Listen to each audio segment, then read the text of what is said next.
Mugamba mutya abali ku channel yaffe eyitibwa Kyayiti YouTube channel yaffe kyembasaba mugende mu maaso n'ogyegattako. Waliwo munnaffe wano eyambuziza ku ddagala eryo eriyitibwa Kayongo. Oyo ayitibwa Kayongo. Waliwo munnaffe eyambuziza nti Kayongo omukozesa otya okumuteeka awo we basudde ebyo ebitali birungi oba empitambi oba kazambi. Bw'otyo wambuuziza nti omukozesa otya kuyamba okubeera ng'ajjawo ebyo eby'enjawulo. Eddagala lye bayita Kayongo obeera osobola oddikozesa bulungi nnyo okuyambako okubeera nga liziyiza ebyo ebakusuulidde ku mulyango okubeera nga tebijja kukukwata oba okubeera nga tojja genda nabyo. Osobola okukozesa eddagala eryo lye bayita Kayongo. Obuuzizza nti oyinza ddikozesa otya. Ofuna eddagala eryo lye bayita Kayongo nga bw'oliraba. Bw'omala oddifuna liteeke ebbali bulungi nnyo. Singa obudde bukya n'oggulawo omulyango gwo n'osanga nga bakuteeredde empitambi ku mulyango gwo oba ebintu byonna ebyo ebirogologo nga babisudde ku mulyango gwo, ki ky'olina okukola? Ekisooka kikulu nnyo ofune omuntu ow'enjawulo akuyambeko okubikuggyirawo. Si kirungi gwe kennyini nannyini bizinensi eyo oba nannyini nnyumba eyo kubeera nga weggyirawo bintu ebyo. Kiba kyetaaga ofune omuntu abikuggirewo era oyo abeera abiggyeewo asobola obbiggyawo ng'akozesa oluwaanyi wamu n'oluwoko.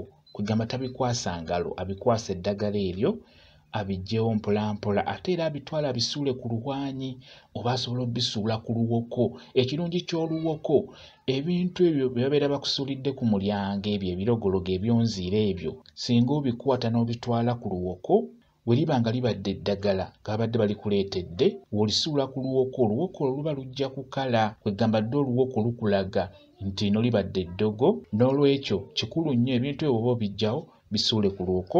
Kati bw'omala obbisuula ku luwoko oba obisudde ku luwaanyi kiba kirungi nnyo. Kati funa eddagala eryo lye bayita Kayongo. Beera ng'olifuna liteeke mu kantu, teekamu amazzi, beera ng'oliyenga. Liyenge nga bw'olaba. Bw'omala oddiyenga beera nga omaasa awo ewabadde ebyo ebintu ebyo by'ova okuggyawo bye babadde bakusuulidde ewantu. Beera ng'omaasaawo eddagala eryo erya Kayongo ng'oliyenze bulungi. Era mu kulimaasaawo olimaasaawo ng'oyogera oba oyiwaayiwawo ng'oyogera.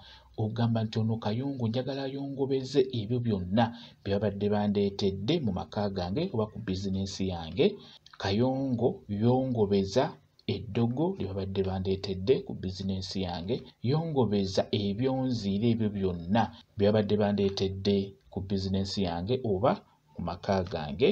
Bw'otyo maasamaasaawo nga bw'oyogera. Bw'oba omaze okumaasamaasaawo eddagala eryo, ate era osobola okwerawo n'oyerawo n'akeeyeeyo ako ke bayita akakumirizi. Era bw'oba oyerawo ng'oyogera nti kano keeyeeyo, njagala keerewo ebyo byonna ebitali birungi bye babadde bansuulidde ku bizinensi yange. Kano keeyeeyo, keerewo ebyonzira, keerewo amalogo gonna ge babadde bandeetedde mu maka gange, ge babadde bandeetedde ku bizinensi yange. Bw'otyo beera ng'oyerawo. Bw'omala okwerawo osobola okusembyayo omunnyo n'ogumaasamaasaawo. Oba tolina munnyo osobola okumaasaawo evvu. Kijja kuba kikuyambako okugobawo ebyo eby'enjawulo bye babadde bakusuulidde ku mulyango gwo. Bwe kityo bwe kiri. Kambayo WhatsApp namba yange osobola okumbuuza, nja kwongera okunnyonnyola ku viidiyo eno. WhatsApp namba yange eri 0777873401 yeeyo WhatsApp namba yange. Mwebale kubeera ku channel yaffe eyitibwa Kyayiti YouTube channel yaffe. Kyembasaba mugende mu maaso n'ogyegattako mubeere bulungi. Mweraba.